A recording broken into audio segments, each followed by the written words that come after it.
গায়ে রঙিন পোশাক, পায়ে ঘুঙুর, গলায় মালা আর মুখে ভরা হাসি। এই ব্যতিক্রমী মানুষটির নাম হাফিজুর। মোটরসাইকেলে লাল নীল রঙিন বাতি জ্বালিয়ে সাউন্ড বক্সে গান বাজাতে বাজাতে তিনি বের হন চানাচুর বিক্রি করতে। শুধু বিক্রি নয়, নেচে গিয়ে আনন্দ ছড়িয়ে মানুষকে আকৃষ্ট করাই তার মূল কৌশল।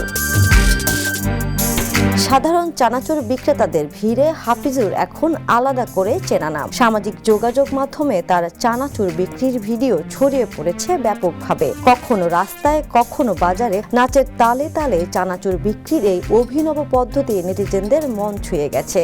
অনেকেই তাকে নতুন দোকান উদ্বোধন কিংবা নানা আয়োজনে আমন্ত্রণ জানাচ্ছেন। হাফিজুরের এই পরিশ্রম ও সৃজনশীলতা নিয়ে সামাজিক মাধ্যমে আবেগঘন মন্তব্য দেখা যাচ্ছে। একজন লিখেছেন, ক্ষুধা নিবারণের জন্য মানুষ কত পরিশ্রম করে, আমাদের কাছে যা আনন্দ তার কাছে তা রিজিক। আরেকজন লিখেছেন, কারো স্বামী, কারো বাবা, কারো ছেলে, ভালো থাকুক দুনিয়ার বুকে সংসারের ভার কাঁধে নেওয়া সব মানুষ। সংগ্রামের মাঝেও আনন্দ ছড়িয়ে জীবিকার পথ খুঁজে নেওয়া হাফিজুর এখন অনেকের কাছেই অনুপ্রেরণার নাম। Desk report, the news.